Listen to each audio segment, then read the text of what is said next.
último bloco do Antenados ao Geral, você tem alguma dúvida sobre a Bíblia, sobre a vida cristã? Manda pra gente, nós estávamos falando no último bloco sobre um pastor que passou por um divórcio enquanto ele era pastor, estava à frente de uma igreja. Se ele restabelece uma família e tudo, você entende que ele ainda é apto para dirigir, tem credibilidade e aprovação de Deus e do povo para dirigir e estar à frente de um trabalho de igreja? Pastor Edson. A única palavra que Jesus deixou, não deixou dúvida, mas ele respondeu de uma forma que suscitou uma outra pergunta. Quando perguntado foi pelos discípulos sobre o divórcio, ele disse que sim. E classificou só por causa do adultério. Mas os discípulos continuaram a pergunta, ele disse, então por causa da dureza dos vossos corações. Então essa palavra foi a palavra de Jesus, e quando ele falou dureza dos corações, abriu. Nós não conseguimos definir exatamente o que ele está dizendo, dureza dos corações. É uma pergunta que eu vou fazer assim que eu chegar no céu. Uma outra pergunta que eu vou fazer quando chegar no céu: apóstolo Paulo, afinal de contas, você era casado? Ele disse que o melhor para o ministério era que ficasse solteiro.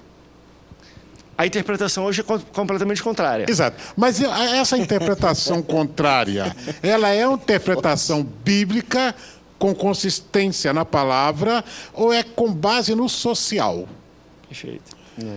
Então, é uma situação complicada, e eu concordo com o pastor, me desculpe, pastor pastor Mário, quando colocou que nós vemos hoje não só nesse aspecto, mas também em outros, alguma introdução social no seio da igreja, afetando colegas que às vezes são pessoas que começaram muito bem o seu ministério, mas depois se empolgaram, se sentiram bonitos, né?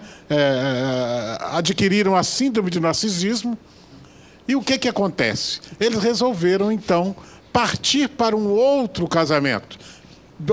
Tenho casos, infelizmente, já ouvi atentamente, com muito carinho, uma esposa que estava sendo abandonada por um marido pastor, ela chorou muito, e diz que não entendeu por que aquela atitude estava assim. E no final ela falou, o que o senhor acha? E eu fui obrigado pela primeira vez a dizer, eu não posso achar nada, minha irmã. Eu posso orar por você e orar pelo seu marido, mas eu posso te dar um conselho à luz do meu sentimento. Continue firme no Senhor. Isso mesmo. Porque Deus tem bênçãos para a irmã. Glória a Deus. Se a irmã não provocou, Deus tem bênçãos para a irmã e que tenha misericórdia dele. Então, meus irmãos, queridos telespectadores, essa questão é uma questão para ver caso a caso. Eu louvo a Deus pelo que eu acabei de ouvir de um homem íntegro. Conheço já de um outro debate e hoje estreitei mais ainda essa amizade e agora cresceu a minha admiração com a coragem e o que ele colocou para nós sobre o sentimento, porque isso é uma porta fechada, é um compartimento que a gente não tem como entrar para saber. E ele nos deu a oportunidade de abrir a porta e dizer, é assim. E este é o sentimento de alguém íntegro diante de Deus. Eu já tinha ouvido um depoimento meio semelhante, pastor, na Convenção Batista Brasileira, quando um pastor, me desculpe eu não citar o nome dele, até é bom eu me esquecer, mas ele teve uma filha quando era solteiro. E depois teve o chamado e assumiu o ministério. E ele contou para nós isso, foi mais de uma hora, e eu fiquei muito, nem senti fome, aquele dia foi um negócio até estranho, porque eu normalmente sinto fome na hora certa. Mas não senti, e foi uma coisa impressionante, e cresceu o meu desejo de orar pelas pessoas que cometem esse equívoco voluntariamente. Tá? Deixa eu fazer uma colocação para a gente, e até tocar nisso, e o pastor Edson colocou muito bem, sobre os conselhos do apóstolo Paulo a pessoas no ministério que hoje, de alguma forma, é um pouco contrário, e eu entendo por questões sociais. Imagino naquela época ele está estabelecendo um trabalho, então tinha que ter alguém que pudesse viajar, que tivesse saúde, que não tivesse uma âncora, que às vezes mulher, filho são âncoras, te prendem em lugares. Se você quer ganhar o mundo para Cristo, viajar, realmente dificulta um pouco. Hoje, na visão já da igreja, enfim, em estatutos, às vezes, de algumas denominações, você só pode ser consagrado a pastor ou estar à frente se você for casado. É um critério que você não consegue mexer. Como é que vocês também entendem já esse lado? A gente tocou um pouco sobre pastores que já passaram por um casamento agora e pastores que nunca passaram por casamento. Você acredita de mesma forma que existe uma dificuldade maior, uma falta... se passa, de alguma maneira, uma falta de credibilidade na imagem daquele pastor, se ele está à frente de uma igreja, de uma comunidade, de um ministério, e ele nunca foi casado, é um pastor solteiro?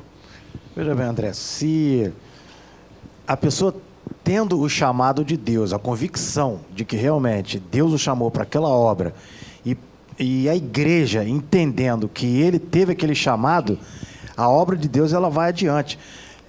Porque essa questão aí de a igreja exigir que seja casado é realmente uma questão social que nós sabemos.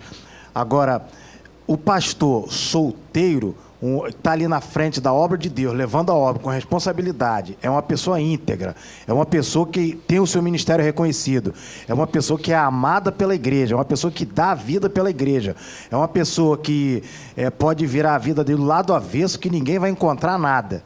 O que vai acontecer? É um homem de Deus. Então, eu não vejo por que ele não ser selecionado para a obra de Deus. Existem casos, por exemplo, que pastores são selecionados para dirigir um trabalho, é casado, tem filhos, e é um pastor totalmente problemático. E a direção da igreja que designou aquele pastor para aquela obra não consegue enxergar isso. E a igreja, às vezes, está enxergando, só que a direção não enxergou.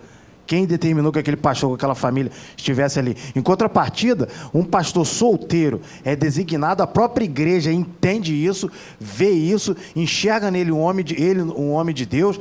Deus usa poderosamente, como eu já vi Deus usar poderosamente pessoas solteiras. Inclusive, eu me lembro, eu era criança na Assembleia de Marechal Hermes, tinha um missionário chamado missionário Celso, um rapaz solteiro, que eu nunca tinha visto isso. Eu era criança, eu vi pessoas aleijadas andarem, cegos enxergarem, mudos falarem, pessoas serem totalmente curadas por Deus. E aquele rapaz, ele rodava o Brasil inteiro na época com um cantor que ele era pequeno, andava no colo, Eliel Rosa, se eu não me engano o nome, Eliel Rosa, ele fazia dupla com esse pastor Eliel Rosa, e ele rodava o Brasil inteiro, até que ele morreu numa queda de avião, ele acabou partindo para a eternidade. Então eu creio sim que Deus ele usa pessoas solteiras para dirigir a obra dele, pessoas solteiras para conduzir a obra dele, porque quando ele não chama o casado, ele disse, olha, te escolhi desde o ventre da tua mãe, não disse isso para o profeta?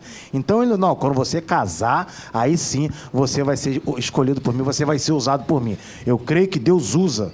A gente tem 1 minuto só para terminar o programa. Alguém discorda só para a gente fazer um contraponto, mas a gente pode talvez abordar isso num próximo Perguntas e Respostas. Falar um pouco sobre... Rapidinho, pastor. Eu acho que a discriminação aparece não só com o solteiro, o casado, mas também com o idoso. Perfeito. Ah, sim. Bem colocado. Vamos abordar isso no próximo programa. Vai ser interessante a gente colocar... Certa vez, aí só para terminar, eu vi um amigo meu que estava solteiro, hoje é casado, mas ele estava...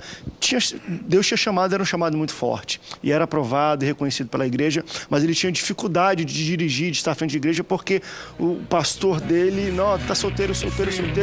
Passar o problema de solteiro é que a gente não vê muitos exemplos aí de solteiros dando certo. Ele, pastor, então deixa ele dar uma Bíblia, porque se eu começar a ler, tem um monte de solteiro aí que fez muita coisa pra Deus. Obrigado, pastores, pela sua presença aqui na geral. Jesus, velho.